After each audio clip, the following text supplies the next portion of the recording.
ମାଳିକା ହେଲା ସତ, ସତରେ କ'ଣ ହନୁମାନ ନେଲେ ଜନ୍ମ? ଆଶ୍ଚର୍ଯ୍ୟ ହେଲେ ଲୋକ। ଏହା ହେଉଛି ବାଗେଶ୍ୱର ଧାମର ଘଟଣା। ଚାଲନ୍ତୁ ସମସ୍ତ ଘଟଣା ଉପରେ ଆଧାରିତ ଆମର ଏହି ଭିଡ଼ିଓକୁ ଦେଖିବା। हमें तो लगता वो कोई और नहीं, साक्षात सन्यासी बाबा ही उस बच्ची को 50,000 1,00,000 लोगों से उठा करके पंडाल के बाहर लेकर के। आपण माने जदि हनुमानंकु मानती भिडियोटी को लाइक करंतु। आसंतु जीवा विषय वस्तु आड़कू देखिबा रहस्य कौन।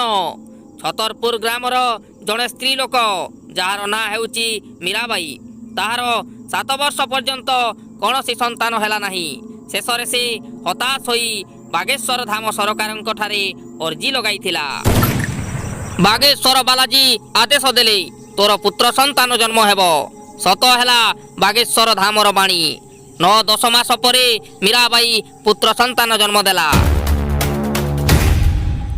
पुत्र संतानर मुखमंडल देखिबाकु पूरा हनुमानंक भली। मालिका अनुसारे हनुमान केतेबेले जन्म नेबे, जन्म नेबा समय कौन कौन घटिबो। पश्चिम दिगरु सैन्य आसिबे तत्काल मंगलवार दिन। किछि मुसलमान बंधु बेसे पशिबे कटकरे पण अर्थात पश्चिम दिगरु सैन्य आसिबे मंगलवार होइथिबो। विदेशी सैन्य प्रवेश करिबे, अत्याचार बढ़िबो। हनुमान सही न पारी गर्जी उठिबे। बलदा शासन रे वीर हनुमान जन्म नेइथिबे। महासंग्राम लागिबो, भकत देखिबे।